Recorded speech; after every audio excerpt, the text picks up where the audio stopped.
நீ எதுக்கு அழுகுற? நீ என்னமா ஆத்துக்குள்ள குளிச்சு உன் வாயிலையும் மூக்கிலையும் தண்ணி வந்த மாதிரி அழுதுட்டு இருக்க? நான் அதுக்கு ஒண்ணு அழுகலப்பா. என் பாக்கெட்ல 10 பைசா வச்சிருந்தேன், அதை காணப்பா. இந்த மாதிரி 10 பைசா கோஷ்டி ஒன்று ரொம்ப நாளாக கிறிஸ்தவ வட்டாரத்தில் சுற்றிக்கிட்டு இருக்கு. கத்தோலிக்கமா ப்ராடஸ்டன்டிசமா எது உண்மையிலேயே கிறிஸ்தவம் அப்படின்னு நாம் விவாதிச்சுக்கிட்டு இருந்தா இந்த பித்துக்குழி கூட்டம் நடுவில் பூந்து நீங்கள் கத்தோலிக்கனாக இருக்கிறதாலையோ அல்லது ப்ராடஸ்டண்ட்டாக இருக்கிறதாலையோ ஆண்டவர் உங்களை பரலோகத்துக்குள்ள அனுப்ப போகிறதில்ல, அவர் உங்களுடைய இருதயத்தை தான் பார்க்குறார் அப்படின்னு காமெடி பண்ணிக்கிட்டு இருக்கோங்க. அந்த மாதிரி நேரத்தில் எல்லாம் அப்படின்னு கவுண்டமணிக்கு வர்ற அதே கோபம் தான் எனக்கும் வரும்.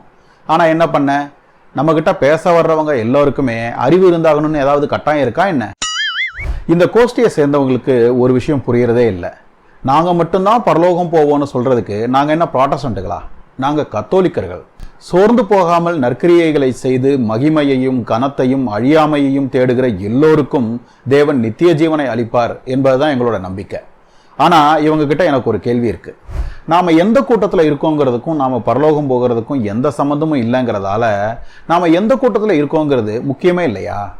ஒருத்தன் கத்தோலிக்கனா இல்லை ப்ராட்டஸ்டன்ட்டான்னு கடவுள் பார்க்க மாட்டாருன்னு சொல்றீங்க, உண்மைதான். ஆனால் ஒருத்தன் கிறிஸ்தவனா இல்லை ஹிந்துவான்னு மட்டும் கடவுள் பார்ப்பாரா? மாட்டார் இல்லை.